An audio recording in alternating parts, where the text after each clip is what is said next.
Good afternoon, everyone. Thanks for joining us. Welcome to the rise of the seed oil-free movement, what's driving it, and what comes next.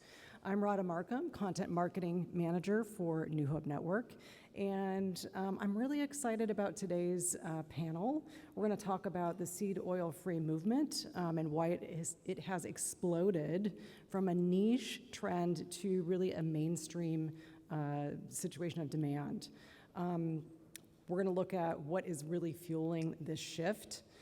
So we're bringing together leaders from across the entire value chain, from ingredient sourcing to CPG brands, plus some market data experts to unpack the forces driving this trend. We'll explore why consumers are rejecting seed oils, which categories are seeing the biggest changes, how this impacts sourcing and production, and where sustainability and certifications fit into the equation. To kick us off, we're going to hear from Jeff Nobbs, who is the founder and chairman of Zero Acre Farms. Welcome, Jeff.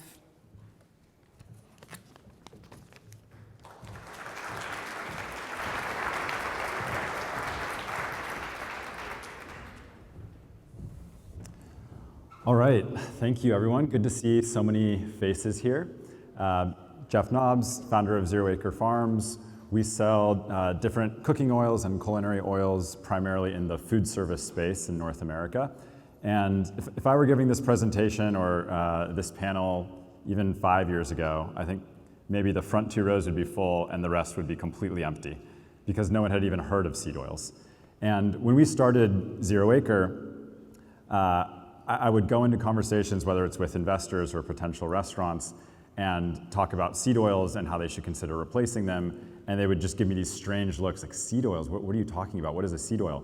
And now many of our conversations with potential restaurant customers start with them coming to us saying, okay, obviously seed oils are bad. Everyone's talking about it. We got to get rid of them. Can you please help us with this? And this has happened only over the course of the last 2 or 3 years. So a lot has happened, and it's happened very quickly. And I'll tell you a little bit about why and introduce the topic in general, and then as a panel, we'll go into more of the details.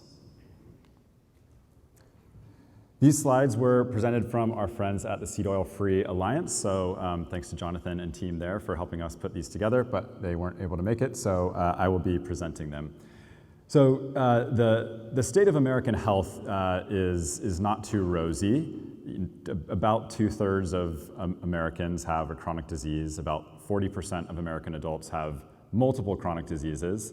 We're battling everything from cancer to diabetes to obesity, and food is most likely the lead domino in why we are so sick and what we can do about it.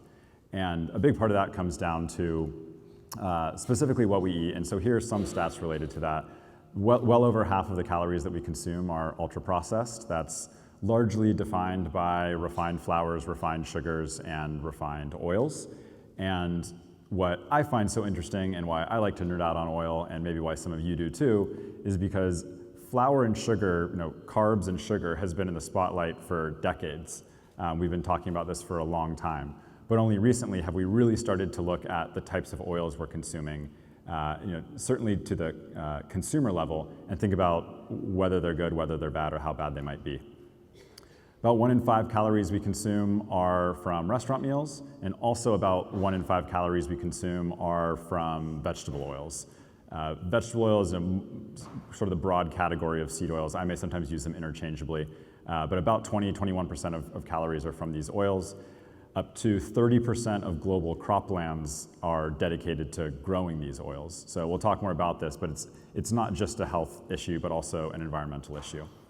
And most foods we consume in our diet, have been around for quite a long time. Even something like wheat or sugar, maybe we weren't consuming it 100,000 years ago, but we were certainly consuming it hundreds and thousands of years ago, where the most prominent oils in our food system, like soybean oil and canola oil, they've only been part of the mainstream diet for a matter of decades, or maybe the beginning of the last century. And this stat highlights that, where soybean oil alone has grown 1,000x in consumption over the course of not even 100 years, since from 1909 to 1999, and it's gone up significantly since then. So it's probably well over 1,000x now. So what is seed oil? What are seed oils? Relatively self-explanatory, but they're oils that are pressed or typically chemically extracted from seeds. And the most prominent seed oils are soybean oil, canola oil, sunflower oil, safflower oil, peanut oil, rice bran oil, grapeseed oil. If there's a seed that is edible or its oil may be edible after refining and processing, there's a very high likelihood that someone in our food system has figured out a way to turn it into a seed oil because why leave money on the table and why waste an edible product? And many of these seed oils are also the byproduct of animal food production. So when we're producing corn, for example, we produce the corn meal for animals and often have, and full corn kernels are also fed to animals, but when corn meal is produced, there's a leftover oil, and that oil is then refined, bleached, deodorized, and turned into corn oil that's used for humans. So we never ate these foods in the past. We're eating them in very large amounts now. The average American eats about 5 tablespoons of seed oils a day, which equates to that just about 20% of calories number. And they're very high in a type of fat called polyunsaturated fat. So the quick chemistry lesson here, there are multiple types of fats. Everyone's probably heard of saturated fat. There's also monounsaturated fat and polyunsaturated fat, and then also trans fats. Artificial trans fats have now been banned, but they're still somewhat in the food system. Within this category of polyunsaturated fats, there are omega-6 fats and omega-3 fats. Omega-3 fats are probably what you've heard of as healthy fats, DHA, EPA, fish oil. These tend to be marketed as anti-inflammatory. And then the cousin of omega-3 fats, also polyunsaturated fat, is omega-6 fats, which are typically positioned or marketed as inflammatory. It's more complicated than that, but that's what you may see. And then a level deeper within omega-6 fats, there are different types of fatty acids, namely linoleic acid. And so linoleic acid, omega-6, polyunsaturated fats, if you see or hear these terms, they're all typically used to show why seed oils may be harmful. And you can think of them as being used synonymously because linoleic acid is the majority of omega-6 fats, and omega-6 fats are the majority of polyunsaturated fats in seed oils. Now, there are certain seed oils that are extremely high in these fats, like a conventional sunflower oil or safflower oil, soybean oil as well. And then it's a whole spectrum. So you have other seed oils that are much lower in these types of fats. There are hyoleic versions of seed oils, like hyoleic sunflower, hyoleic safflower oil, that are much lower in omega-6 than a conventional version. And then you have oils like canola that are low-ish in omega-6 fat, still more than something like an olive or avocado or palm, but they're also quite high in a type of omega-3 fat called linolenic acid, which oxidizes and goes rancid quite easily. So there are trade-offs between all of these oils. It's really complicated. And I always say nutrition is sort of like politics and religion. When you want to bring up something as a dinner party or dinner table conversation that will be guaranteed to cause debate. And fats are sort of at the center of that when it comes to nutrition. So this is not an easy topic to agree on or talk about. And it's often steeped not only in, most people who have an opinion on this, it's not because they read hundreds of scientific articles. It's because it's what they saw on social media or what their parents talked about when they were growing up, or it's part of what their tribe believes. So there's a lot to peel back here, and we're just going to explore just the surface. Okay, so what are not seed oils?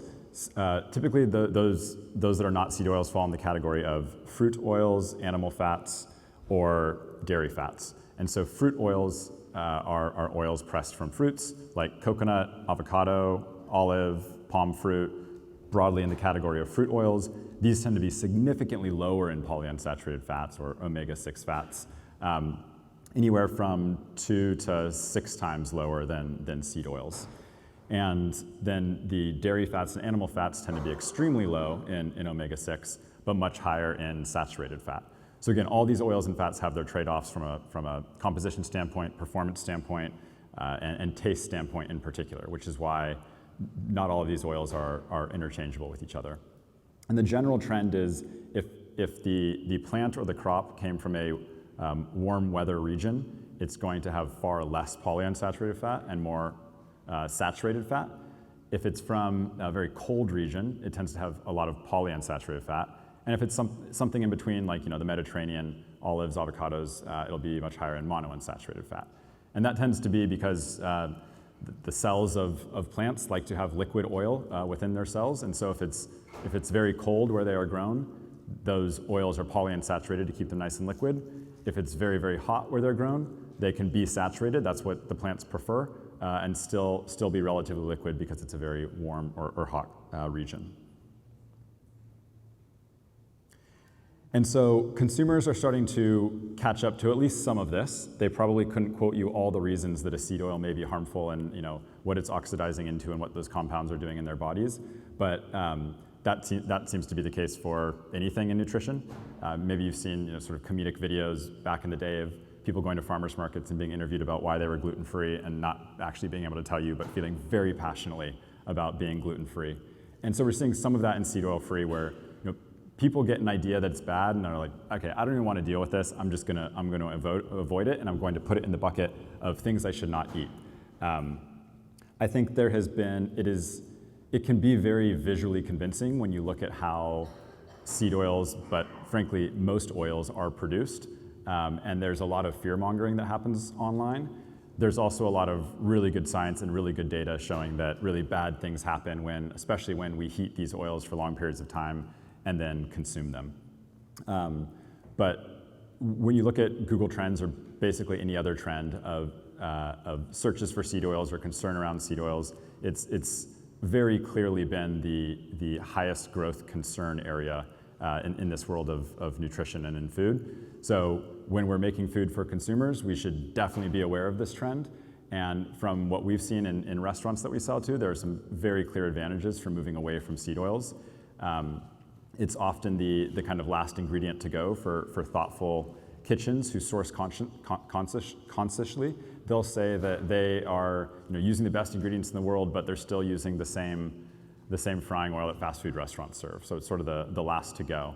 And consumers now are starting to really complain about it. We've talked to a number of companies, packaged food companies, restaurants, and consistently hear that the number one complaint they hear from their customers is their use of sunflower oil or canola oil or soybean oil. And so brands that can do something about that have something to gain. Now there are, it's not a one-to-one replacement. Cost may be a concern. There's a lot more to think about, which we'll talk about. Another thing that's been driving this trend is more political. So RFK Jr. named seed oils as one of a handful of things we should be worried about, and went on to talk more about that. It's a kind of key piece of the nutritional MAHA pillars. And then recently in the updated dietary guidelines for Americans, the recommendations changed quite a bit. There's some confusing messaging in there, but the big changes relate to focusing on whole foods, even if those whole foods are higher in saturated fat, so think whole milk, as opposed to doing extra processing to remove the saturated fat and give you something like skim milk. And we've seen this now implemented in school lunches. These have a very big impact on how Americans eat. So maybe most people in this room don't get their dietary advice by opening the 2025 to 2030 dietary guidelines for Americans and taking notes for recipes, but this dictates how we feed prisoners, how we feed the military, how we feed kids in public schools. It has a wide-reaching impact, and it does tend to trickle down to how consumers eat. It may create more scale for the types of products that it recommends. That scale leads to lower prices. Those lower prices lead to consumers buying more of those products, and then all of a sudden what we're recommending in the guidelines is looking more and more like what consumers eat. So these most recent guidelines, I should say past guidelines, really emphasize the increased consumption of seed oils. We've been increasing our consumption of seed oils in a pretty unprecedented way over the last several decades, but previous guidelines said we're sick because we're still not eating enough, so we need to eat even more. These are the first guidelines that have come along that have changed that. And while still placing a cap on saturated fat as a percentage of calories, and this is the sort of confusing part, but there is a lot of guidance around eating foods that are high in saturated fat.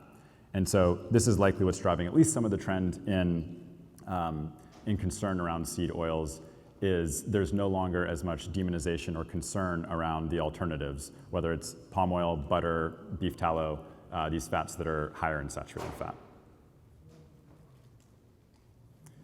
So I talked about polyunsaturated fats and how seed oils are particularly high in this type of fatty acid. They break down very easily with heat, with air, sunlight, and so they're very delicate. It's why you would never deep fry in something like a fish oil, because it would oxidize and become terrible very quickly. And that's a type of polyunsaturated fat. Omega-6 fats are slightly less unstable, but they still break down about 15 times, they're about 15 times more unstable than a monounsaturated fat that you would find in something like an olive or avocado or macadamia nut oil. Saturated fats are by far the most stable type of fat, but if you have a product that's a 100% saturated fat oil, it's a candle basically, it's a ball of wax. You can't really use that for culinary purposes. So it's about finding a balance of an oil that has enough saturated fat and unsaturated and monounsaturated fat to be very, very stable, while not having so much or so little saturated fat that it doesn't fit your exact performance requirements as a packaged food manufacturer or a restaurant. Okay, so this is just a little preview of seed oils. We're going to go into some of the details as a panel.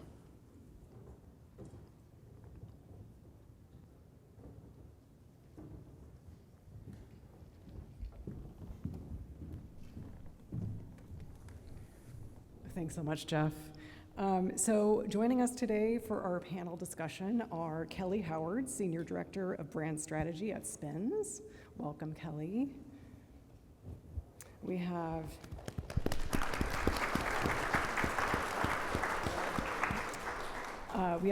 Alex Davila-Gallup, who is Organizational Development Advisor at Devon USA. And finally, Alex Torti, the Senior Vice President of Marketing at the Good Crisp Company.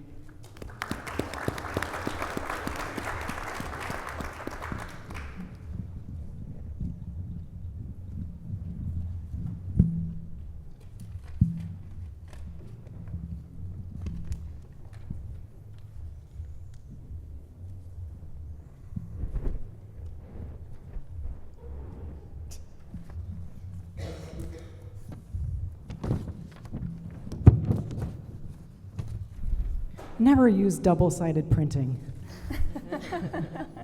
Okay, so Kelly, from a data perspective, is seed oil free behaving like a long-term shift, or is it more like a short cycle trend similar to, say, keto or paleo? Yeah, so the first thing that I'll say about this is I've been analyzing trends in the CPG industry for about 10 years now. And what I notice throughout those 10 years, and really the last 5, there's been this huge meaningful shift that we're talking about at Spins called conscious consumption, right? So when you think about something like keto or paleo, those are really a diet, right? They are a set of parameters that a consumer would choose to follow, and they may do it for a short period of time and move on. But really where I see seed oil free sitting is within this broader umbrella of conscious consumption. And what I mean by that is consumers are making increasingly values-driven choices in a really meaningful way. This used to be a niche set of consumers, but it's truly moved into mainstream choices and decisions and thought patterns. Earlier last year, Spins did some research with the current set of the modern consumer and also the next generation of consumers. And so one proof point around this idea of conscious consumption is that 90% of Gen Z and millennials are choosing to avoid certain ingredients. And so when it comes to seed oil free, this is really what it's about. It's about simplifying, it's about wanting to understand what goes in our bodies, on our bodies. And so that's the long-term shift that I see. And really when you look at the data itself, there's a couple different ways you can slice this when you look at the Spins data. And at Spins, we track over 600 product attributes, everything from what's in the ingredient panel to what's on pack and messaging.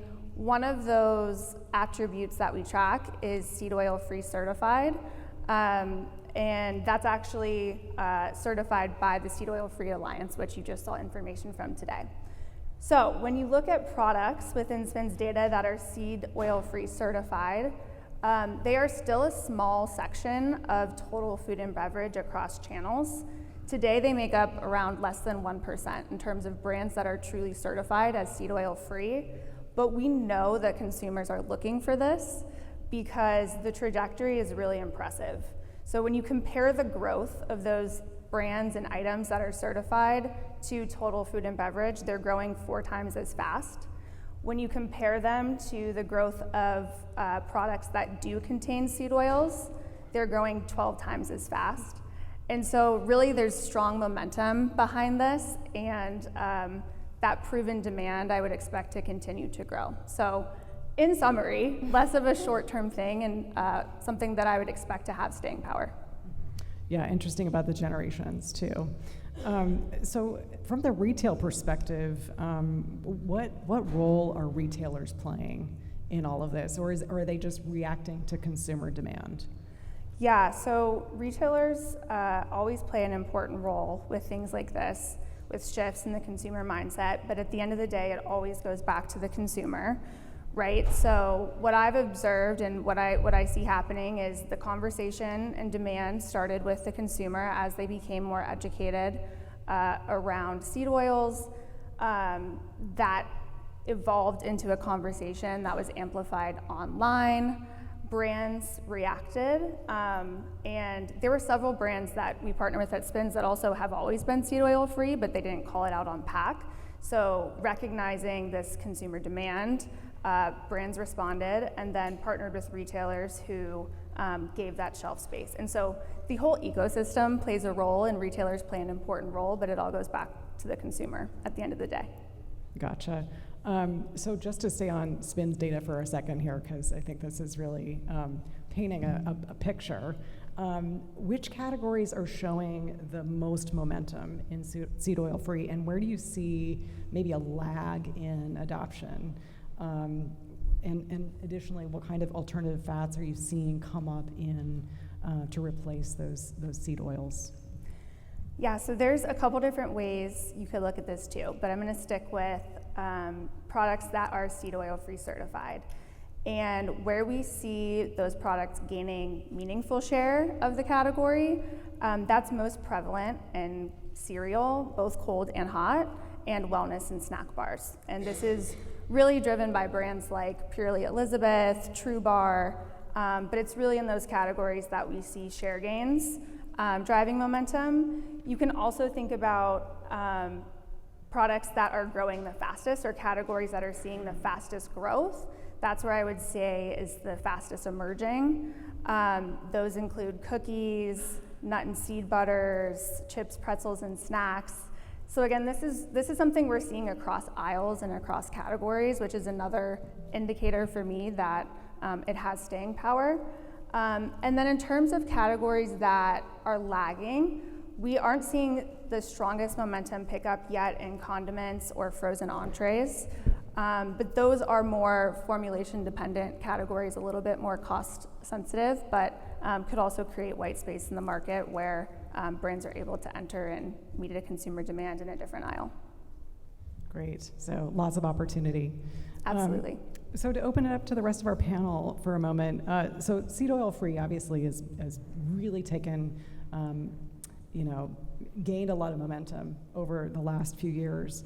From your perspective, what are the key factors driving this acceleration in consumer interest? So, Alex, I don't know if you want to, one of the Alexes. This did happen, you were right. Yeah. We got two Alexes. We've got two Alexes here. You want to take it? Go ahead. Okay, well, so I'm with the Good Chris company, and for those of you that don't know it, we're a snack brand. We make a couple different potato chips, and then we also have a cheese ball line. But for us, specifically consumers is what drive the decisions that we make. We want to make snacks that are enjoyed by consumers and the needs that they're wanting. We actually launched originally 10 years ago, is about how old we are. a canister line, and originally we used palm oil. So we've been on the seed oil free journey for that whole time. Similar to what we were presenting about, we just didn't know that that was something we needed to market and advertise. So we're equally playing catch up with that messaging, but we're very familiar with palm oil is what we've been using, and so we just did a renovation actually, which I can talk about later. But yeah, to answer your question, consumer, that's really what drives our decisions. And I just want to add on that, and I'm Alex, I'm from Devon. We are sustainable palm oil producers. So I'm speaking from an ingredient supplier standpoint, but we work with a lot of brands, and as we know, consumers, like Alex just said, is what is driving the brands to adopt these different oils. But the factors that we see from this conscious consumer that Kelly is talking about is really transparency and ingredient and awareness. So they're reading the labels. They're saying not just what oil, but why this oil.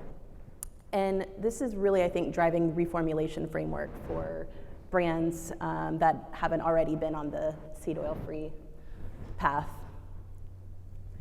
Great. So there are differing opinions in terms of, within the food industry on the science backing all of this. What's your perspective? So Jeff, you talked about the science behind this. Do you have anything to add in terms of, just balancing the differing opinions? Yeah, a couple things. So there's a lot of what I see online that is anti-seed oil, but doesn't in a way that doesn't make any sense and is not scientific, and feels like it's kind of bringing down the whole discussion because it's not necessarily backed by science. It's backed by maybe like a naturalist fallacy of it's not natural, so it can't possibly be healthy. But there's a lot of good science showing the harms of seed oils, especially in certain applications. And so even those who are proponents of seed oils will often have, toward the bottom of the article, but whatever you do, don't cook with them at high heat or fry with them. And this is a little silly to me because that's how they're used. So it's like saying, sugar's totally fine as long as you don't sweeten anything with it. And that's often what I will see when someone's defending seed oils. And the reason for that is the polyunsaturated fats I talked about. There are known toxins that these omega-6 fats break down into when you heat them for long periods of time. 4-HNE or 4-hydroxynonenal is one of them, maybe the most potent offender. And there are countless scientific journal papers about the harms of HNE, what happens when you consume it, the pathogenesis of disease because of HNE, and HNE comes only from the breakdown of omega-6 fats. We get omega-6 from all sorts of foods we eat, but we get the huge majority of them from seed oils, and we're eating them in evolutionarily unprecedented amounts. So I think taking the conversation from this broad, like seed oils maybe not natural, not good, to very specifically what happens inside our body when we eat them, what do they break down into, and what do those breakdown products do to us, that's where I think it's very, very clear. Anyone else on the panel have something to add about science? I'm not sure I can follow that level of science. However, I think we can all agree that nutrition is complex and ever evolving. And I think goes back to what Jeff mentioned too in the presentation, that what really matters too is how do these perform under certain constraints where these are used, like being used in packaged foods. How does it affect the shelf life? How does it work under high heat? So that's when the oxidative stability really comes into play, and that's when it matters, because every oil has a different fatty acid structure. And I would add too, from a consumer market intelligence perspective, consumer perception is really important, right? And so that's where I think we see this shift happening, is whether consumers have, it was like you were speaking to with the gluten-free trend. Like, why are you gluten-free? Some may not know, but they just have a perception based off of what they're seeing and hearing, word of mouth, what's on pack, what has the health halo. And so from a SPIN's perspective, we just, we track the market, and that's influenced by consumer perception. And so It's influencing purchase behavior, and then that's where you start to see demand pick up at retail and velocities accelerate and things like that. One of the reasons I also think that it is here to stay and is not just a fad is because it's really hard to give up gluten. Like bagels, muffins, bread, that's delicious. Yeah. It's really hard to give up red meat. It's delicious. It's really hard to go on a low sodium diet because all your food tastes bland. But when you replace seed oils with healthier fats, that's not hard at all. And if anything, your food starts tasting better. And so the only issue is getting food manufacturers, packaged foods, companies like the Good Crisp, restaurants to switch away from seed oils to healthier fats. And then there's no sacrifice required. You just go out and eat delicious food and you're avoiding seed oils. Whereas with all these other trends, it's probably a trend because it's forcing someone to do something they, have a hard time doing day in and day out, and that's only so sustainable. Great, yeah, good point on the sacrifice versus taste. So speaking of taste, for brands like the Good Crisp Company, how do you balance taste, performance, and cost when moving away from seed oils? I mean, you said you started not in seed oil, but how do you think about those factors and balancing them? Yeah, no, they're real. But taste, of course, is our number one thing. So if your product doesn't taste good, then you can forget about the rest. But yeah, like I said, we started out with palm oil. We've had such a great experience with it. Everything from the taste, from if I take off my marketing hat and put on my operations, from the way it's produced and the way it performs under manufacturing and in those high quantities, we just love it. It's very authentic to our brand at this point. And so we did launch a line of crinkle cut in a bag a couple years ago, and we actually were not using palm oil. We were using one of the naughty ones.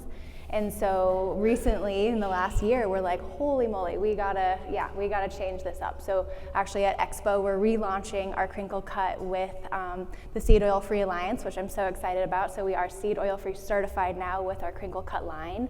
But when we go back to the taste factor, so one, there was the consumer need. So we checked that box, consumers want seed oil free. So let's right our wrong on that one. And then when we were doing the taste profiles, we actually liked the palm oil one better. The mouthfeel, and it wasn't crazy different. I was being very sensitive to it because I was looking for the difference.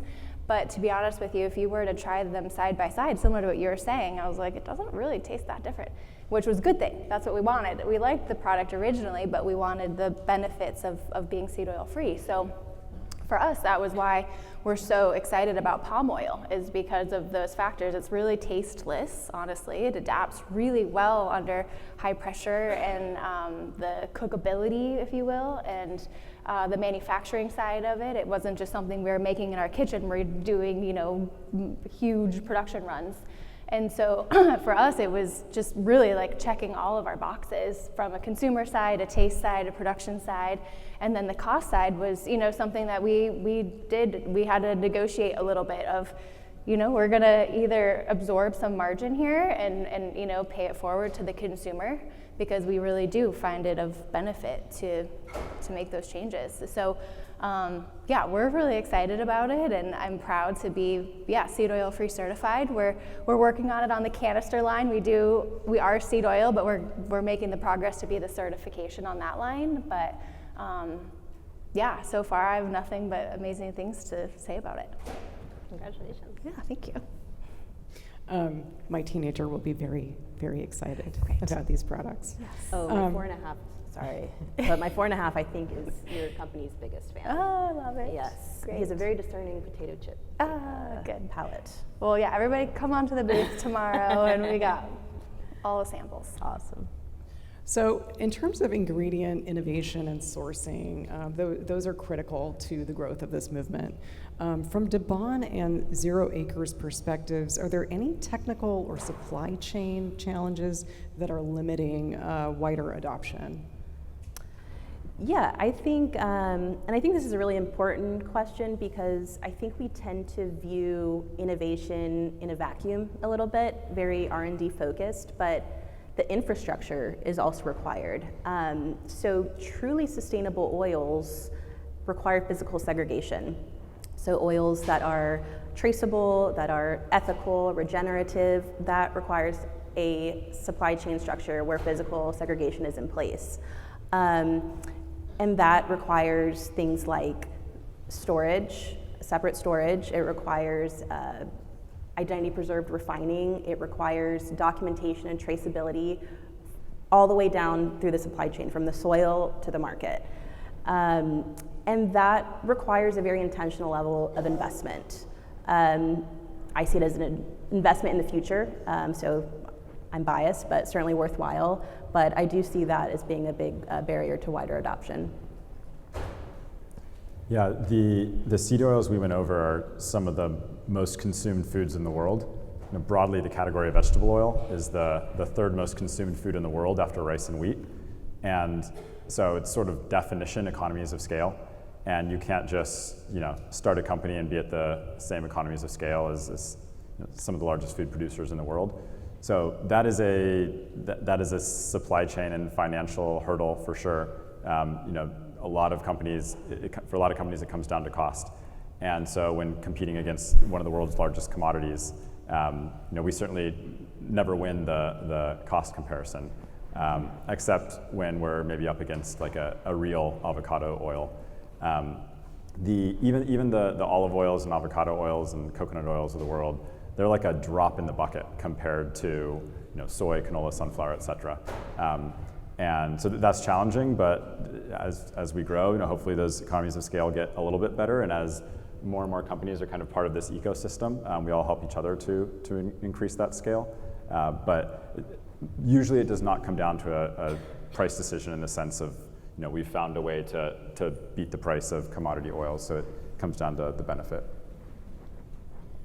So switching gears just a little bit, sustainability is often part of the conversation, but not always front and center.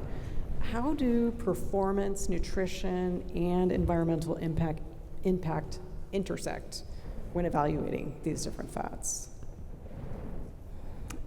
Yeah, I'll chime in on that one. So we do a couple things. So obviously we want to make sure we're doing everything that we can to supply the most ethical ingredients, whether it's oil or potatoes, everything that we have, it's really important to us. And so with the oil specifically, we partner with RSPO, and so it's a third party, and it is someone that we trust. It's a nonprofit organization, and they do amazing things. So if you're not familiar with them, I highly recommend looking up RSPO and learning about the efforts that they're doing to help with the sustainability side of it.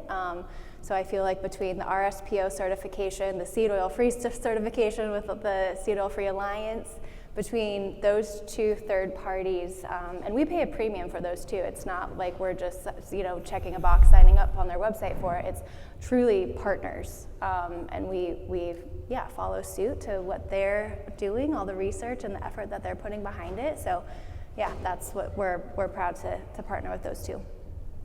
Very good. How about from Debon perspective? I know you all are involved in extensive environmental sustainability Certainly. efforts. Yeah, we are. I really feel that as we move forward, the days of evaluating all of these things separately will become obsolete, because consumers, they want oils that are better for you, better for our planet, and the transparency to prove it. And that's where these third-party certifications come in.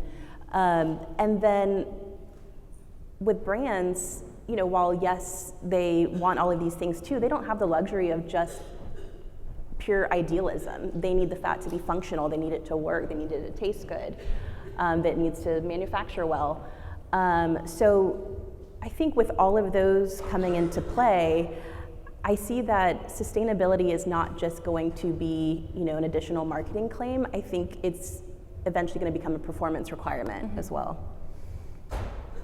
I really agree with that perspective. At Spins, we consider that part of this conscious consumption ideal. It's also about these values-driven choices holistically. So consumers are thinking about this no longer in a vacuum or in these isolated lanes. It's really about, does this product match my values holistically? And sustainability is a big part of that. 78% of consumers that we talked to in a recent survey said sustainability is important as an overall lifestyle. So I couldn't agree more. So it's really both and, not either or. Yes, absolutely. Both and. So what are some of the options for obtaining third-party certification for seed oil-free, and what do you think is the real value of becoming certified for, that could be for ingredient suppliers, brands, retailers, talk to us a little bit about the certification. Well, I think he did a pretty good job, and I'm sure you can actually speak even more to the Seed Oil Free Alliance certification. But from my experience, they've done a wonderful job in creating parameters and verification around this particular topic. But on a broader level, without certifications, we lose consistency and we lose credibility. I think that these certifications are more than just a seal on the label. That's trust, and that's buying the consumer's trust, the brand's trust. That's how we certify, our farmers. At Dabon, we like to, I would say joke, but it's true that we are being audited 50 weeks out of the year for some certification or another, because we have a lot. We operate under organic, regenerative, rock particularly, fair trade, kosher, non-GMO, RSPO, and we're at the identity preserved level. And all of these require audit compliance. And that's where that third-party accreditation comes into play and verification, and that's what creates the credibility and trust. Mm-hmm. And I would just chime in too, the certifications are important, but we actually source our oil with you guys too. And so having a supplier is also so important to partner with. So we're really excited to have that partnership with you guys. Likewise. For all the reasons that you just said. Likewise. Yeah, there is the option for brands to just use avocado oil and then say no seed oils, not pay anything extra for the certification. That is an option. However, I think where it's going for all the reasons that Alex mentioned is the importance of certifications. It's so easy for a term to get greenwashed. There are so many terms now that don't even mean anything, natural, sustainable, et cetera. Like anyone can say it. It's not regulated. And that would be very unfortunate to happen here. And what we're already seeing is massive adulteration, for example, with avocado oil. So there have been multiple studies on this by a UC Davis PhD professor, Selena Wong, and anywhere between 80 to 90% of avocado oil she found. In one study was on retail shelves, and another study was avocado oil in the product itself. Between 80 to 90% was adulterated or rancid, and that's just a massive number. And it's not an extremely straightforward test to determine whether it's real or not. But we've talked to a number of suppliers, gotten avocado oil, were promised on their mother's lives it was real, and then we sent it in for lab analysis, and sorry mom, but that is not real avocado oil. And but they think it is, because they're buying it from a supplier, up the supply chain in Mexico or in Spain. And what often happens is one truck of avocado oil goes into the refiner, and 2 trucks of avocado oil come out of the refiner somehow. And so Seed Oil Free Alliance, for avocado oil specifically, I know they do the right lab analyses to determine that it is actually avocado oil. And as consumers catch up to this, when they see an actual certification for seed oil free, they know it's actually seed oil free.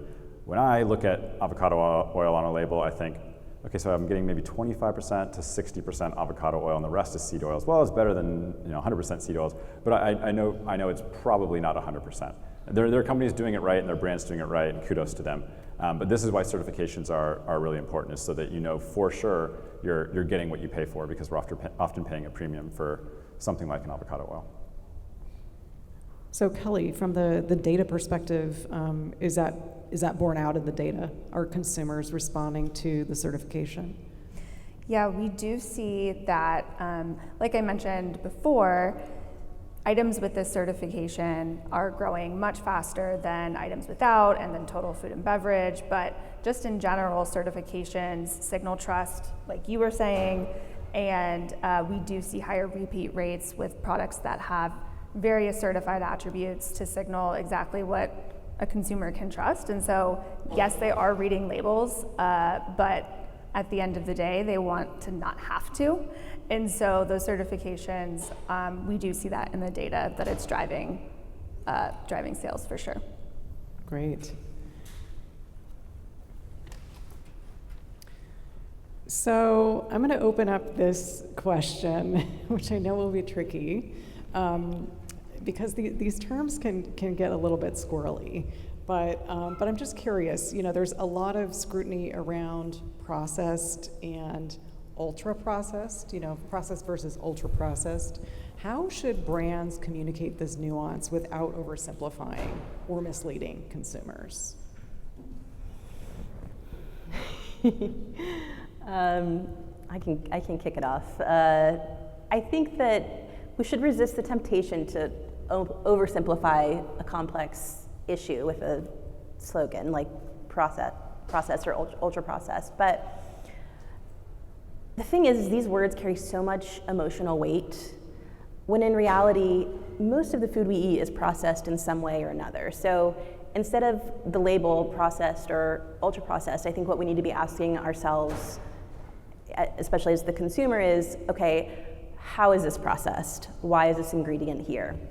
So I think I personally like to avoid that blanket term and just really focus on the how. Mm-hmm. Yeah, if you take out anything that's refined, it is no longer, it now must be ultra processed, then you essentially are just saying, stick around the aisles of the grocery store, the ends of the grocery stores, and eat fruits and vegetables and whole foods, which is, it's like, then is that tagline really doing anything? It's like, is it a packaged food or is it not? One argument I've heard is looking at certain culinary additives as excluded from the analysis. So something like a salt or an oil, where it's basically in everything, that shouldn't disqualify the food from not getting an ultra processed food label on it. So that's an interesting take, because salt is processed, so then nothing's processed, nothing is free from being UPF. I also think it is complicated, and it is even seed oils, right? That captures most of the problem, but some seed oils are way worse than other seed oils, and so is it the perfect term? No, but maybe it's good enough. And then same with ultra processed foods. What the heck does it mean? The intention is there and the motivation is there to try to point consumers in the right direction or point consumers away from a food that might be bad for them. But then the devil's in the details, and we don't want to accidentally label a food ultra processed that is doing us good, or maybe a food figures out a way to kind of contort itself and go through a loophole to not be ultra processed food, but it's actually bad. So yeah, this is why it's complicated. Very complicated. Anyone else want to? Great. So looking ahead, 3 to 5 years from now, how do you see the future of this seed oil-free trend? Do you think it'll become fully mainstream? And if so, what could this mean for the seed oil industry? I see this as, I don't see every product becoming seed oil free, but I see it growing. I see it as a continuation of this shift towards raising standards. And I see it as being something that's more heavily understood and sought out in store. I would expect things like, similar to high protein or gluten-free, it becomes part of the everyday language of the consumer. They understand what it means and they're looking for it. And so I would expect it to become searchable as they're looking for different filters online when they're searching for their groceries and things like that. I think there will still be seed oils within the food system in the next 3 to 5 years. But I think it's, again, another continuation of this broader evolution that we're seeing. I really agree with what Kelly is saying. I think from a broader perspective, I think it's just going more into the pattern of more ingredient scrutiny across the board. And I think that it's highly unlikely that we will eliminate, all market segments will eliminate seed oils. Every market operates under different constraints. So I don't see that as a possibility, not in the short term or even medium to long term. I certainly see it more so in the premium brands, like the brands that are here at Expo West. But zooming out, I think it's just going to drive more accountability across the board in ingredients. So people are going to be demanding fat that's functional, that's traceable, that's transparent. Yeah, I would just add too, I think there's a big element of education too that's going to be happening. And so I think as education is happening and, start brands like the Good Crisp are going to, lead more of what's driving consumers' wants and needs, and what we were talking about at the very beginning of, how many health issues there are going on. I think consumers are going to learn what feels best for them, and being seed oil free in that diet, maybe it's 50%, maybe it's 80%. Maybe it's 20%, but I think consumers are going to find that balance. But I do feel like seed oil free is going to be a diet that consumers are going to realize really actually makes them feel better. Mm-hmm. And then that's what's going to continue to help drive our industry. Brands are going to notice that and want to step up to the plate for that. Absolutely. I think it will go mainstream to the extent that that a food trend or food pattern, food preference can. I still think it will be a long time, maybe never will you look at global consumption trends and be like, whoa, vegetable oil just went to zero, what happened? Like, we all know, we should eat less sugar and we should eat less refined flours and carbs, but you're not seeing this like devastating blow to the sugar or wheat industry. And I think that's because most people just want to eat what tastes good and is cheap and is accessible, and that's still the majority. So yes, I think mainstream, but mainstream in the sense of the people who actually care about what they eat. And if that number can change, then everything changes. From seed oils to refined carbohydrates to sugars. If more and more people sort of wake up to, whoa, what I put in my body really affects how I feel and how I perform and how I think, then more and more seed oils is becoming, or avoiding seed oils is becoming one of the top 3, top 5 things they will do on that journey to better health. Fantastic. So we do have a few minutes for questions from the audience. If anyone would like to step up, and I'll hand you the mic so that everyone can hear your question. So just come.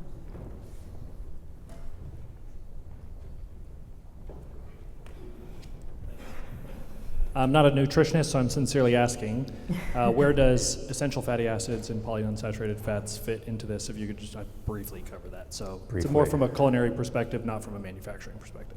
Okay. So essential fatty acids, so-called essential fatty acids, are those fatty acids where you need them to survive. And so without them, there will be dire consequences, like either mortal consequences or something very bad will happen. So omega-3 and omega-6 are both essential fatty acids. Our bodies can't produce them. Whereas there are other types of fatty acids where if we don't get enough, our bodies can convert certain types of fats into the other type of fat that we need that we weren't getting enough of. And so this is often an argument for why we should consume seed oils, is because they're high in omega-6 fats, and omega-6 fats, or linoleic acid specifically, is an essential fatty acid. It sounds like something you should eat, right? Essential, that sounds good. I should just be guzzling this stuff. But you need such a small amount of it, and like if you have a piece of chicken and a handful of nuts and a grilled cheese sandwich, you're good. Like if that was all you ate the entire day, you're getting enough of your omega-6 fats. So there's no need to add more on top of it. If you're eating a diet that contains food, you're getting enough omega-6 fats.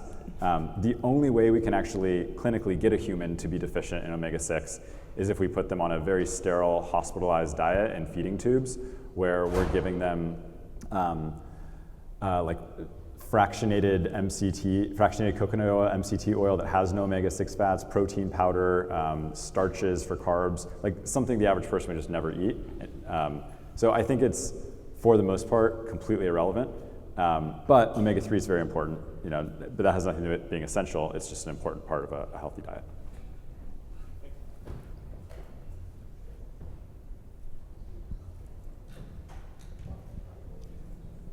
Hi. I just want to get your point of view on, because I grew up and I was part of the research when back then when the fat, the saturated fat was like you don't eat it at all. Like it was completely proven that it was bad for you. So we're trying to get the substitutes for fat, saturated fat. And now that the other way around, it feels like because now it feels like it was back then like a conspiracy theory or something that was paid off to have those results. So right now, because I know that the seed oils are not bad by themselves. So it's how you treat them, correct? It's how, like, they're prone to oxidation, they're prone to different things, but it's not like if you eat a full, like a teaspoon or something of that oil, it's gonna be bad for you, right? It's just the way that it's, maybe that oil was exposed to the air, maybe it didn't have antioxidants, like things like that. So what about the products that are not heated, that are treated right, that they have all the backed up tests where you find the oxidation temperature, all of that can be proven, and treated the oil as the oil and be aware that where the limit is and how you are changing it, but not exposing it to heat or air or things like that. I think when you get the oil after the fact and you're using it in your product, yes, it does matter how you're using it, but a lot of the bad stuff, let's say, is what's happening at the refining level. So refining at those super high heats. So as an end user, there's nothing you can do to control how you're taking that oil. It comes to you that way. I think that's answering part of your question. I'm sure you have a better idea. And then I have a kid now. My parents' generation was told, whatever you do, never put your child on their back. And then now my generation's like, whatever you do, only put your child on his back. And I feel like it's the same thing in nutrition, where there's just this constant flip-flopping. And so that's just, I guess how we work. It's annoying, but it's how things work. And I think I think of seed oils going from bad to worst in the form of eating them fresh, eating them after being cooked, and then eating them after being deep fried. I wouldn't say they're benign when eating fresh, but it's a whole different ballgame from eating them deep fried. And I think also dose makes the poison. So if you have a teaspoon of canola oil, like you probably have bigger fish to fry than worry about that teaspoon. But if all of a sudden you realize, there's 3 tablespoons of this oil in my extra large oat milk latte, and I'm putting 3 tablespoons of it on my sweet green salad for lunch, and I'm stir frying my vegetables every night and another 4 tablespoons of it, that's where we get into dose makes the poison. Like, that's just a lot of one fatty acid, and it's probably not a great idea. So it's a bit like sugar, where it's hidden in many of the foods that we're consuming, and we're just not aware of it. Mm-hmm. Mm-hmm.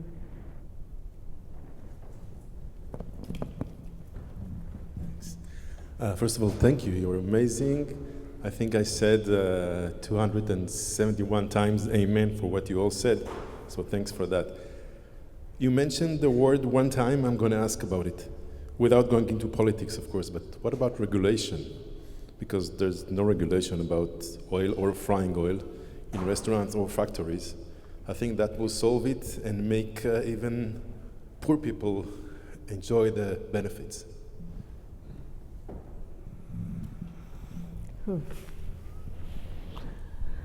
I think that's the dream, is that it's not just people who listen to health and sustainability podcasts and go to Expo West. They're not the only ones who can benefit from this. Mm-hmm. And from a regulation standpoint, it's actually really interesting. Some of the recent regulation, for example, in Louisiana, there was a bill to require restaurants and food service establishments to disclose that they cook in seed oils on their menu. So that's a step in the right direction. From a anti-seed oil regulatory. There's limits in Europe, for example, that limit how bad the frying oil can get before a restaurant has to dispose of it, a TPM, total polar materials, and that doesn't exist in the US. But you can only fry it for so long before it just tastes foul, and you need to throw it out anyways. it's hard to get too far past that European TPM limit anyways, but before you're like, this is not, I can't serve this food to customers. But still, it's been doing a lot of damage even before it reaches that TPM limit. I think this would, I mean, then again, a couple years ago, I didn't think something like seed oils disclosures on menus would ever happen. But I was going to say, this feels like a tough one to regulate. The only thing I can think of would maybe be more stringent limits on trans fats. Right now, it's like 0.5 grams per serving, but you can kind of mess with your serving size and that sort of thing. The reason I say that is because a lot of seed oils will form trans fats, artificial trans fats, as they're being processed and as they're being fried. So if that produces trans fats, then hey, we all know trans fats are bad. So maybe that could be kind of a way to set a max on seed oils. But I at least don't see anything in the near term where there's, where it's illegal, for example, to use seed oils in certain packaged foods, or there's a regulatory limit on seed oils, except maybe in specific applications. Like if this is an oil intended for deep frying in a restaurant, it cannot contain more than 30% polyunsaturated fat or something along those lines. That I think would have a really meaningful, positive impact on people's health. I'll give a little plug to a local restaurant that we went to last night called Puesto. We just had lunch there, and I said the same thing. Yes, on their menu Yes. it says, I can't remember if it was seed oil free chips or if it was like seed oil free menu, but they did have a call out at the top where they were using seed oil free products. Yeah. Yeah, it was awesome. Yeah.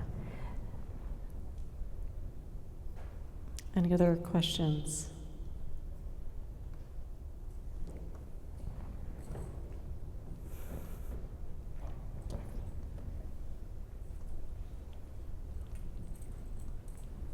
Hello, congratulations, everybody. Thank you.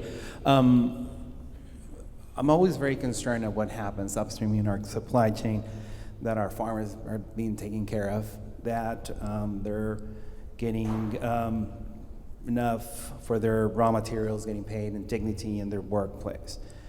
If this in the marketplace goes through and people are buying less and less seed oil because it's good for your health, what would you think would happen to those farmers that are producing, probably with integrity as well, with no malintent about the bad health benefits that the seed oil happens to ours? But there are already supply chains already established where those farmers pretty much are their livelihoods in this case, right? Just throwing that out there. They become AI prompters. No, I think it's an important question, an important thing to think about, because actually I was thinking too, kind of going back to your question about the regulation, you have to remember what is one of our domestic products is soy. And so the likelihood of us regulating against the use of soy is probably slim to none. But yeah, we have to take care of our farmers, and that piece is important. I think, as I stated before, it's less about, I think we're still going to use seed oils. There's always going to be a segment in the market for seed oils, but I think we're going to push the accountability level forward. So the people that are already doing it right, have a good supply chain, are doing things traceably, transparently, I think there will still be a place in the market for them, and the ones that aren't, will raise the bar for those people, for those farmers. What's also unique about oils is that you can always turn them into biofuels. Mm-hmm. And so, in my opinion, that's a great use of seed oils. No one has to eat them, but they're still, they can still be leveraged for something of value for society, and we don't have to convert all the soy fields into something else.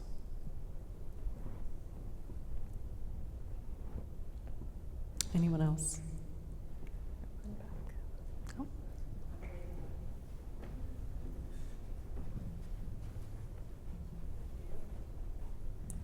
I have two questions, if that's okay. One for Kelly. I know you mentioned at the very beginning about what, it being important to people, also what they're putting on their skin. And I'm curious if there's any trends or data that you're seeing as far as like seed oil free in skincare. That's a great question. Okay. So nothing that I noticed specifically when looking at the seed oil free certification, But in broader skincare, we see a huge translation, going back to that point of consumers thinking about this as a lifestyle. It matters what they put in their body, on their body, what they buy for their family, all of this. And so nothing yet, but I think a really clear trend that we've seen recently is like we see huge parallels between the vitamins and supplements space and the skincare space. So certain functional ingredients, consumers are saying, you know, I'll put that in my skincare, it'll absorb. And so I think as you think about consumers' scrutiny around the effects of seed oils, if it's, I don't think it's a huge topic of conversation right now about it as an ingredient in skincare, but it could become one, and I think that would be a very logical next thought for the consumer is I don't want this in my skincare either, because we see it with other ingredients. Thank you. And Yeah. my next question was about like the antioxidant potential to counteract the negative effects of seed oils. I know you talked a little bit about education about seed oils and a lot of it feeling a little watered down or not actually accurate, and I'm wondering if you're seeing anything kind of about that, like the antioxidant counteract there. I've seen it from a shelf life standpoint. So, for example, like natural antioxidants in palm oil extend its shelf life, make it those antioxidants are healthy when we consume them, beta carotene, tocopherols, vitamin E, etc. The research though seems pretty mixed on taking antioxidants as a way to combat the oxidation of seed oils. There's some studies that actually show it's negative, but then people wonder, well, is it because the people who take more antioxidants were probably sicker and so they were worse off anyways? This is the problem with observational studies in general. It's hard to know what is causative and what is coincidence or correlation. But yeah, it seems pretty mixed, and I haven't seen any clear benefit of taking antioxidants like vitamin E, for example, as a way to combat oxidation.